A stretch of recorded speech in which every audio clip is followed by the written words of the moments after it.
This video is brought to you by patreon.com/worsttake. Get access to exclusive live streams and Discord servers, on-screen shoutouts, and early access to some videos when you join now. Help make sure that we can continue to make content like this by supporting the Patreon. Links are in the description down below.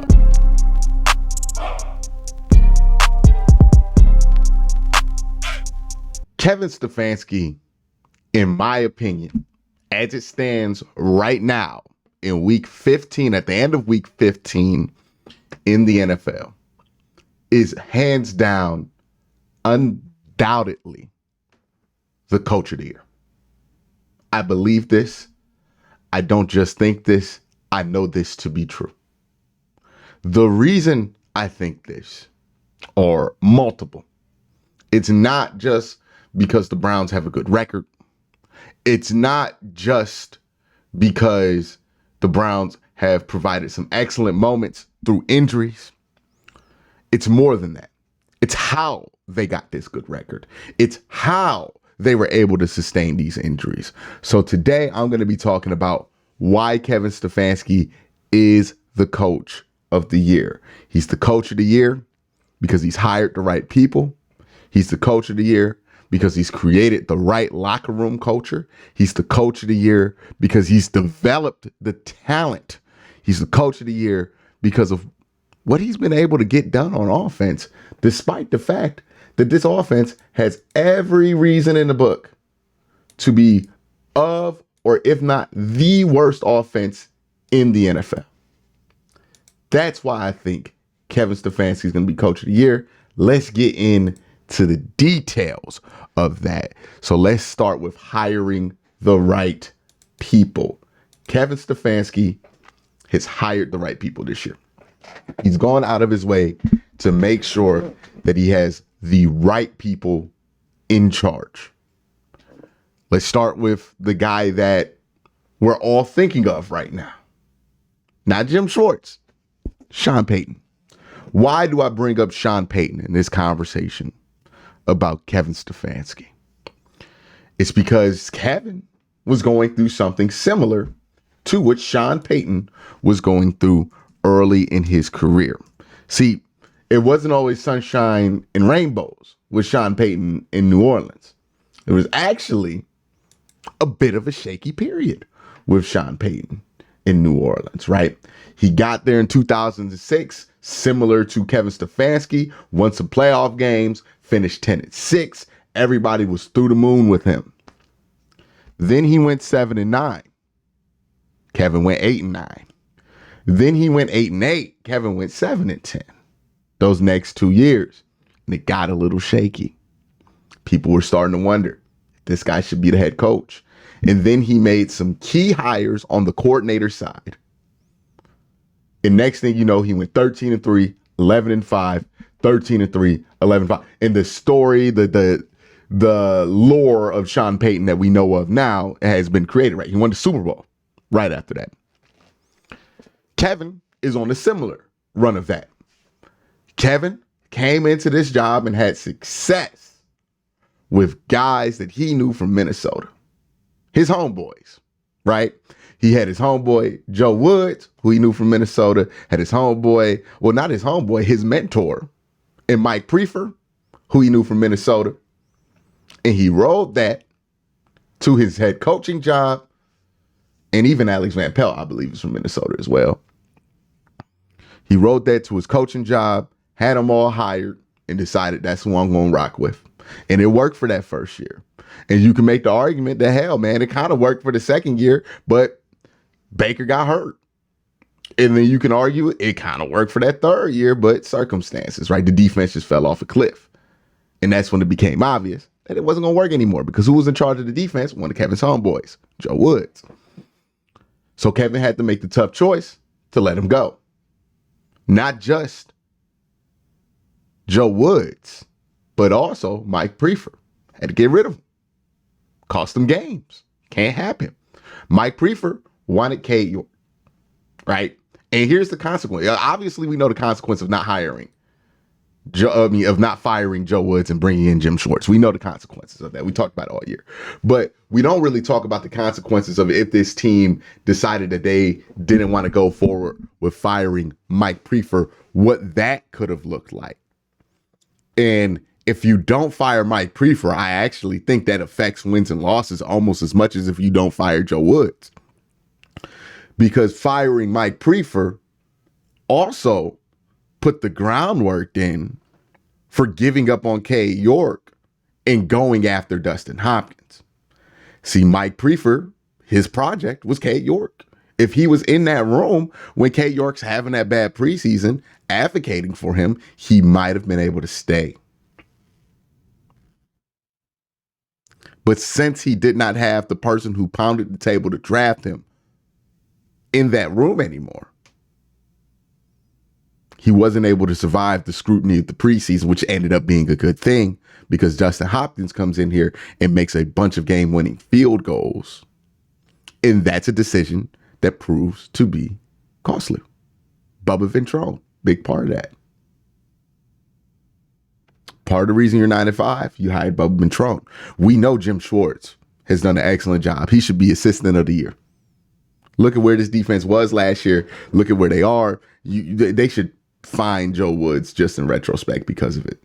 But we've talked a lot about what Jim Schwartz has been able to do for this team.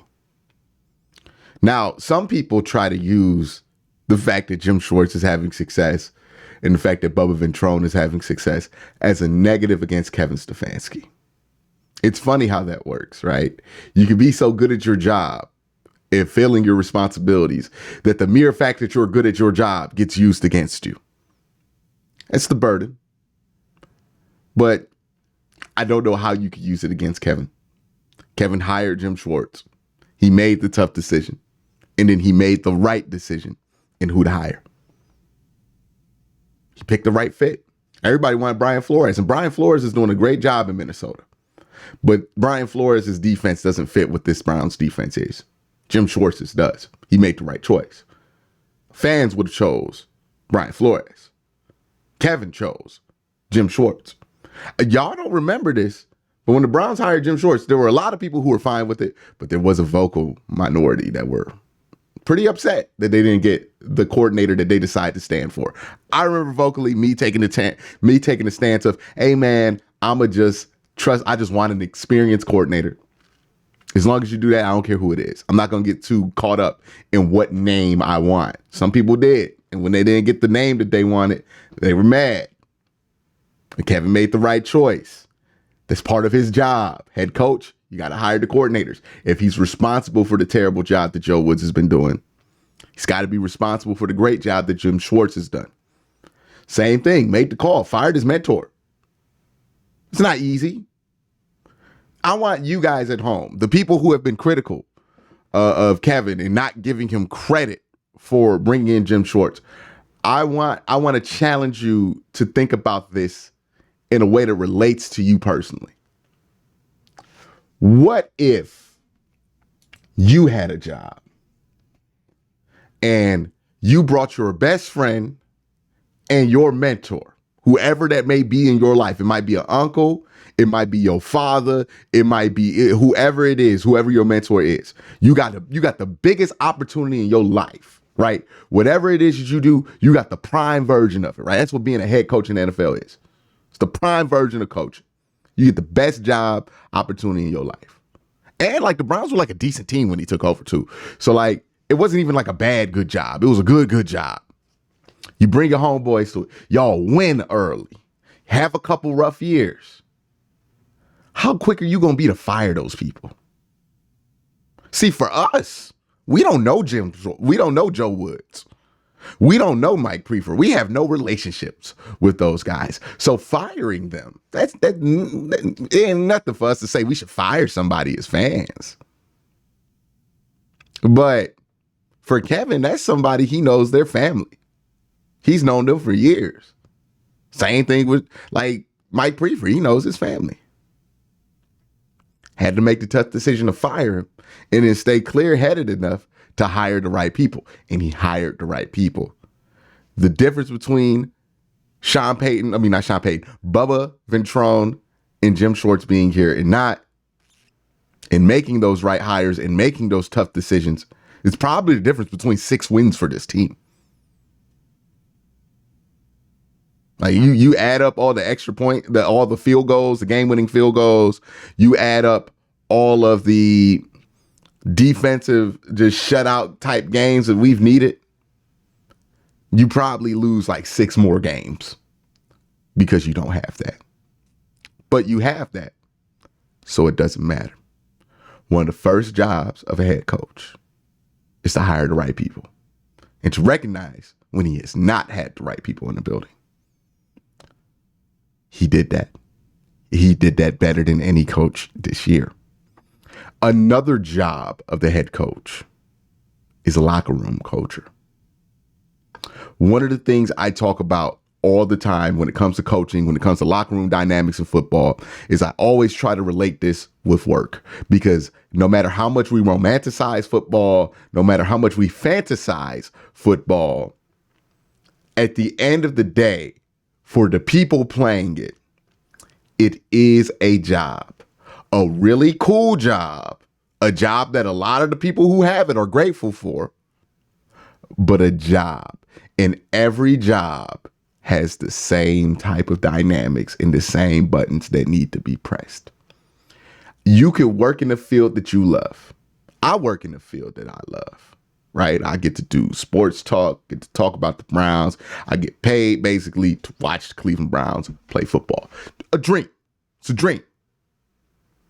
But I enjoy it, and I hope that you guys think I'm good at it. But I feel like I'm good at it because I'm in an environment where I like to come to work. I think we can all admit, no matter where you're working, no matter how good you feel about the field you're in or where you're at in that field, if you don't love, or not, you don't have to love, if you don't at the very least enjoy going to work on some level, you're probably not going to be as good as you can be at that job. When you dread going into work because maybe you don't like the people that you're working with, or maybe you don't like your boss, or maybe you don't like your immediate subordinate or anything like that. Like when you have situations like that, you're probably not going to perform at your highest level. When you're at a job and everything feels right and you're like, man, I kind of like coming here. I don't mind being here the extra 5 minutes or coming in a little bit early to get started. And, I don't mind taking that extra step to do it because you don't hate where you are. Your energy's not being sucked, trying to will yourself into your job.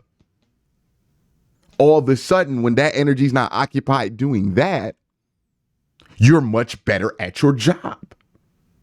We tell ourselves this all the time. We know as people, the environment matters. Where I work, it matters. Every person watching this video, in the stream, in the chat, anytime you watch, any person who comes across this, you know that you are much better at jobs where you have like at least 2 coworkers you like seeing in it. Like some of us have coworkers on certain days that we like working, like Tuesdays and Wednesdays. I'm with Dre and them, and me and Dre and them, we gonna have a good day at work, right? I got the manager I don't hate. So all of a sudden I'm making that job. You could be at Wendy's, McDonald's, or Microsoft. The same theory applies, right? When you are working that day where the person you kind of like is also there, and maybe you even got the boss that you kind of like supervising, all right, it's going to be a good day. Everybody going to be in good spirits. We're going to get some stuff done. It's not going to be no trip. We're going to have a good one. The same thing exists for football, right? The same thing that exists at every workplace in the United States exist in football as well, which is when people like coming to work, when they enjoy the people that they're working around, when they enjoy the people that they're working with, all of a sudden it's easier to get more out of people because they're not spending energy trying to tolerate the workplace environment. Last year, they did not have a great locker room culture. You had guys who made it a pain to be in. We talk about Jadeveon Clowney, right? Last year, I called Jadeveon Clowney the dude that's grumpy at work. And we know what it's like to work with grumpy dude at work. Sometimes he's staying out the way. It's not a big deal. But when Grumpy Dude mad, it's everybody's problem. That's what it was last year. He was mad. It turned into everybody's problem. Had to get rid of him. You know, he's a fine enough player. Same thing with John Johnson. Right? Got rid of those guys. Got rid of some of the coaches that were causing some of those problems. Brought in new coaches who understood. Look, Jim Schwartz is not out here rewriting the defensive textbooks this year. He's not creating new blitzes that we've never seen before. What Jim Schwartz is doing is simple. He's letting guys have fun. He's putting guys in spots to where they know they're going to be successful. Oh, yeah, Martin, you really good cover corner? I'm going to just let you do that. Oh, Greg, you a good man? I'm going to let you do that. Hey, Denzel, you just want to lock dudes up one-on-one? I'm going to let you do that. Oh, Miles, you just want to move around a little bit? I'm going to let you do that. Oh, Zadarius, you just like to kick inside, outside? Oh, yeah, I'm going to let you do that. Dalva, you just like to two-gap them? Okay, I'm going to let you do that. Everybody come to work like I get to do what I want. Not like in a bad way, like do whatever you want, but I get to do the thing that I know I like to do. Whatever it is that they good at, Jim Schwartz like, okay, I'll put you in a position to do that. Jay, okay, you wanna use your instincts and get downhill and trigger quick and be a playmaker? Oh yeah, come here, you can do that. You can do that.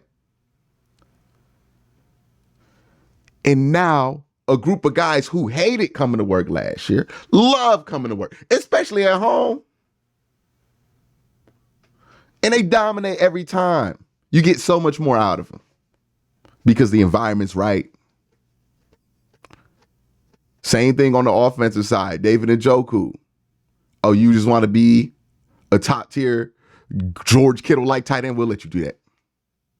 Amari Cooper. You just want to get guys on the island and bust them with routes? We'll let you do that. All of a sudden, people feel like coming to work. Kev did a good job of evaluating the problem. Hey, this place is not a fun place to work right now. He even evaluated it within himself. What am I doing to make this not a good place to work? Right? He was too stoic. He didn't show any emotion. He didn't celebrate with the guys. He didn't really immerse himself with the culture of the team. Right? He was kind of separate from it. There was a big separation between coaches and players. It was one of the biggest things I talked about in the offseason, right? Kevin Stefanski had to get some former players in the staff because there was too much of a disconnect between the players and the coaches. There was always some kind of disconnect. Some player not happy with their role because they don't feel like the coaches communicated it properly. Well, Kevin saw what happened last year, evaluated it, and what do you see now? You see a coach who is more dedicated to making sure that there's not that disconnect between him and the players. He celebrates with them. You know, he's a little bit looser with his language and his emotions. He's not as tight with his emotions, right? He used to be so tight with his emotions to not show a single one. He's still Kevin, poised as hell. But you know what? Something goes good, he gonna let you know. If a ref makes a bad call, he gonna let them know, right? He's letting them know by celebrating and getting mad at the refs with the players that he is with the players. That goes a long way. That's something he needed to add. He also brought in a guy like Jim Schwartz, who's not of his typical ilk, right? A lot of the guys that he had acted just like Kevin. But Bubba Ventrone, he don't act like Kevin. He way different than Kevin. Jim Schwartz, he don't act like Kevin at all. He's way different than Kevin. But it works because you needed that diversity of thought process and demeanor on that sideline. Because when it's all one way and you don't fit in, all of a sudden, you're going to hate going to work. Kev has created that. And Kev has adjusted to that and made that adjustment better than any coach in the NFL right now. He's coach of the year. Let's talk about development. Kevin Stefanski and this staff have been in charge of the development of several players, some of which they've drafted, some of which they haven't. They have done a great job with this. To demonstrate this point, I'm going to try to put in here a clip of a former Brown talking about JOK And the reason I want to bring that clip into this is because I really do think that this clip kind of shows you exactly what the issue has been with the Cleveland Browns for years. And I'm not taking a shot at the guy who said this. It was DeQuell Jackson. But I am making a point off of it. So let's roll the clip here. If I were that coach and what I watched on film, he's not a linebacker. He's definitely not he doesn't have the fundamentals to play linebacker. It's just not. And the places he was put in on he was playing Sam at one position, and I don't think he's got the skill set. He's got the athletic ability, but he doesn't have the discipline to play linebacker right now. So I would look at playing him on third downs, bring him in to guard tight ends. Let him be the man-to-man, the cover linebacker with the title linebacker. Because I just don't think – I think from that position, you got to look at some of these free agents that are out here and bring a guy in that when a coach says these are the things we need to do to be successful, you actually have a guy leading by example doing those things. I think when you look at this group, when you look at JOK, he doesn't play well with his hands. He gets lost in space. He plays too hesitant. And that's one of the things that Jim talked about on his presser. It's like you want guys to play fast. And when you play fast, that means you're prepared, you're comfortable with your fundamentals, everything leading up to the diagnosis of a play. And I'm not bringing this up to pick on DeQuell Jackson, because it can be real easy to watch that clip and pick on DeQuell Jackson. But I do bring that clip up because what that is a football person who has already made up their mind about a player. And the reason I bring that up, again, is not to be critical of DeQuell Jackson. It's more or less to show you how easy a player can either fall through the cracks or slip to a different organization that knows exactly what to do with them. Because in DeQuell Jackson's mind, he's right. That is not a player who can play the way that DeQuell Jackson wants a linebacker to play. The same way where if you brought in somebody, a defensive coordinator who might have been more set in their ways about JOK, might have not been as flexible about this, they would have had that same evaluation and they would have reduced JOK's role, if not signed somebody to replace him. We've seen this happen to talented Browns players time in and time out, where we see the talent, but they have a flaw. And instead of working around that flaw or trying to make that flaw less noticeable, the team decides to just sign a veteran, kick that guy to the curb, let somebody else handle that. And then the next thing you know, that player pops up in New England or Baltimore or Pittsburgh, and they're everything we thought they could be. That's how easy it is for somebody to fall in the cracks. Because look at what JOK is doing. I just dropped a video today that said JOK is an elite linebacker because he's playing at an elite level right now. He was one coach away, one coach making a bad evaluation on him away from being a footnote because he's a little small.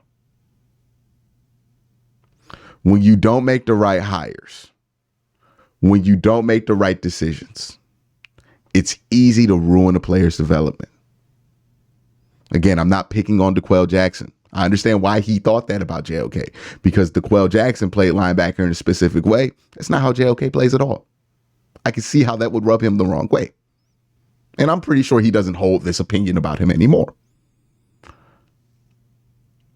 But the point I'm making isn't about DeQuell Jackson's take. It's about how easy it is for a player, a very talented player, to slip through the cracks. You want to know another player who's pivotal in what the Browns are doing right now that could have fell through the cracks very easily and would have in other Browns organizations? David Njoku is another great example of this. David Njoku is somebody who was struggling in 2020. We were talking about David Njoku, it's sucking that we picked up the 5th-year option on him because that makes it tough for him to be traded. Now we're talking about him, as, again, same way as JOK, as an elite tight end. David Njoku, somebody who would have fell through the cracks in a different organization, not falling through the cracks in Cleveland. Would have fell through the cracks 5 years ago. Not anymore. Because the Browns refused to trade David Njoku. Like, David came there, wanted to be traded. Brown said, no. And they developed David Njoku. Developed him into one of the best blocking tight ends in the NFL. And then he developed his hands, and then he became a better route runner. And now he's one of the best tight ends with the football in his hands in the NFL. Like, every year, David Njoku keeps adding new moves to his arsenal. It's incredible. It's just the development. There's Bill Callahan. There's Kevin Stefanski. There's Alex Van Pelt. It's a lot of guys developing that guy from somebody we couldn't even trade because the value wouldn't match up to somebody you would even dare trade. Locker room leader. DeJuan Jones, another guy who they developed really well and really quick. It sucks he's out for the year, but boy, when he was out there, he was one of the best tackles in football as a rookie. Amari Cooper, quietly having the best 2-year run of his NFL career in Cleveland. You know, they used to say you trade guys to Cleveland and they die. Odell Beckham, great example of this. Got traded to Cleveland, easily had the worst 2 years of his career in Cleveland, left Cleveland, and then just like got better. Amari Cooper gets traded to Cleveland. He's actually had 2 of the best years of his career here. It's different. It's different than what it used to be, even recently. Joe Flacco, like, when do we get a guy like Joe Flacco who's virtually done and get to revive him? Right? Like, you look at all the quarterbacks on that jersey. It's usually quarterbacks that we tried to revive and they failed. You know, Matt Hasselbeck. You know what I mean? Like, all these guys. Not Matt Hasselbeck. Trent Dilfer. Jake Delhomme. Jeff Garcia. RG3. All these guys we tried to resuscitate, couldn't resuscitate. All of a sudden, Joe Flacco shows up here in the middle of the goddamn season and we can resuscitate him. It's development. Browns are 4 deep on quarterback. They won a game with every quarterback. All those quarterbacks gave you 2 drives to win a game. It's coaching. It's development. Grant Delpit. They found a role for him, put him in that role, let him cook. Development. JOK, we just talked about it. Would have been so easy to let JOK slip through the cracks. Would have been so easy. But you developed him. Martin Emerson, 3rd round pick, playing like a 1st round pick. You developed him. Denzel Ward, playing some of the most consistent football he's ever played. You developed him. Greg Newsome, playing great football for this team. You developed him. Look at the rookies. Look at guys like Ronnie Hickman, playing like a day 2 draft pick right now. D'Anthony Bell, another undrafted guy from West Florida, playing like a day 2 draft pick right now. Look at the development. This team always is prepared. Always has guys ready to step up. And you know what? That's a Stefanski trait. You go back to 2020, and a lot of us have forgotten, offensive line got decimated in 2020 at the end of the season. We had to put in a guy named Blake at the end of that Pittsburgh game. Still able to win through. This team does a great job of developing guys, just plugging guys in